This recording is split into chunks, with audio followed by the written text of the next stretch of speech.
In spring of 2025, I took a class at UC Santa Cruz called Queer Ecology. It taught standard ecological studies from an alternative narrative with a critical view of the heteronormative values ingrained in ecology's foundational theories.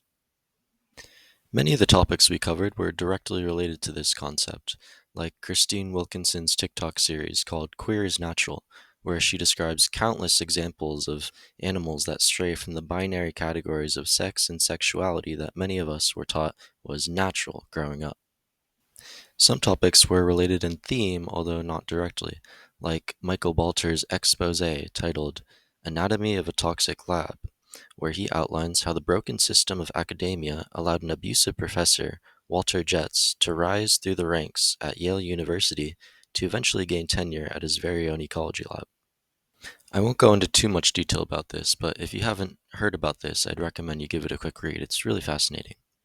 The ultimate point of the article is that the archaic bureaucratic system at Yale gave all the power to the individuals at the top, so that they dictated the rules for everybody else. Systems like these, where people in power pull up the ladder behind them in order to benefit themselves, are all too common, even in a democratic country like America. This is how we've ended up with authoritative ideas pervading every single scientific field, ecology being one of them. This class has made me start to recognize this pattern in my education.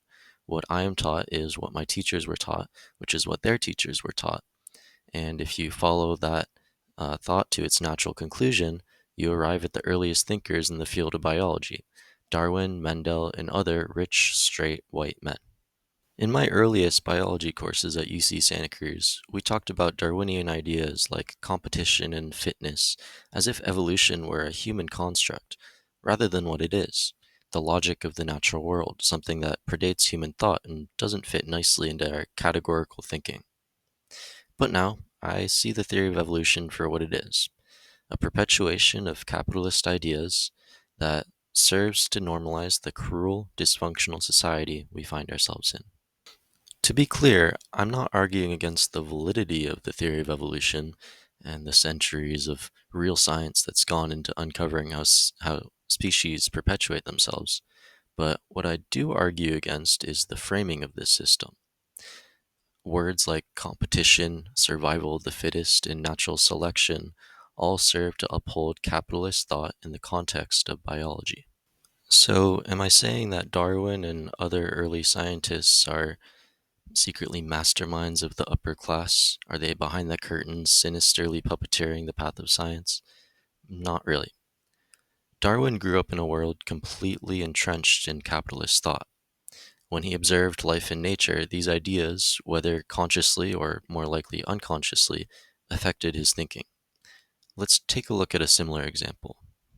Samuel George Morton was a researcher in the mid 1800s, one of the first to begin to empirically measure cranial volume of different races of humans. Before anyone had actually done the science, it was assumed by Anglo-Saxons that white people had the largest skulls while black people would have the smallest. Morton believed himself to be an objective, rational researcher. He wanted to take on the task and publish his findings no matter the results, even if it went against his own and his community's preconceived notions. However, attempting to remove himself from his own bias was his downfall. Morton's results did confirm for him what he already believed, that white people had the largest skulls and black people the smallest. It took over a century until 1978 for someone to actually take a deep look at Morton's work again. In Stephen Jay Gould's review of Morton's extensive and detailed data, he found 5 different types of mistakes. The first was favorable inconsistencies and shifting criteria. Morton changed his statistical methods frequently, which almost always favored his preconceived notions. The second was procedural omissions. He excluded many data points that exclusively went against his a priori beliefs. The third was slips, and for such a dedicated and meticulous scientist, it's hard to believe he would simply misread his own data, but that's exactly what he did. 4 was convenient omissions, and 5 miscalculations. Again, hard to believe for a man of his intelligence. Gold ends his analysis with this insight: I regard Morton's saga as an admittedly egregious example of a common problem in scientific work. Without a priori beliefs, we would scarcely be human. And good science, as Darwin noted so often, collects data to test ideas. The culprit in this tale is a naive belief that pure objectivity can be attained by human beings rooted in cultural traditions of shared belief, and a consequent failure of self examination. Gold doesn't attack Morton's scientific abilities, but rather his lack of self awareness and scrutiny of his inherent biases. Gold argues that we can't remove ourselves from our own biases, and Morton, in trying to do so, succumbed to them. Let's return to our discussion on Darwin's founding ideas. Was his science good? Yes. Like Morton, he was a practiced and intelligent researcher. But was his science unbiased? No. Darwin looked at the infamous Galapagos finches, and the only way he was able to describe them was through the use of capitalist language. He saw communities as competing with each other, differently abled individuals as either possessing high or low fitness and passing it on to their offspring, and everything depending on the surrounding environment. It's fairly easy to see the parallels between this perspective and one of individuals within a free market, where people and companies compete with each other.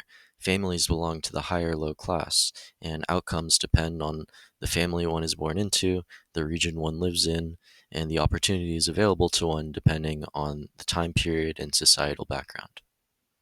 Darwin and the others were right about one thing. Evolution does operate in a similar way to capitalism. It self perpetuates. In evolution, the driving force is the gene. In capitalism, it's money and power. Those in power will do just about anything to maintain and grow that power, like destabilizing regimes that pose a threat to the world order, or controlling resistance movements through subterfuge. The rabbit hole of what the US government has done in this area goes so incredibly deep, I recommend you check it out if you haven't. And it's through this mechanism that we've ended up with capitalist thought pervading every mind, every classroom, and every scientific field that develops within our society. From each of our first days on this planet, we're fed a narrative of heteronormativity, materialism, and class structure. By the time we're old enough to form our own thoughts, they're completely imprisoned by these values. You can hardly blame Darwin for seeing evolution in this way, since there are so many similarities. However, I believe that there's one important difference between the concept of evolution and the concept of capitalism. While capitalism is an oppressive system where the individuals in power maintain an iron grip on society and disallow change, evolution is a radical system. Species are diverse and change is inevitable. Without genetic diversity and the gradual evolution of species, life would go extinct. The people in power want us to disregard this aspect of our existence in order to maintain the status quo, which is why it's so important for all of us to remember it. We aren't just people living in a capitalist world. We're animals living in an ecosystem. Your individuality is what makes you special. It's what keeps you alive. Embrace your subjective experience of life. All of the quirks that others might call weird, they have them too. Above all else, never forget that the top 1% are animals too. If they refuse to change, to evolve, then they will go extinct.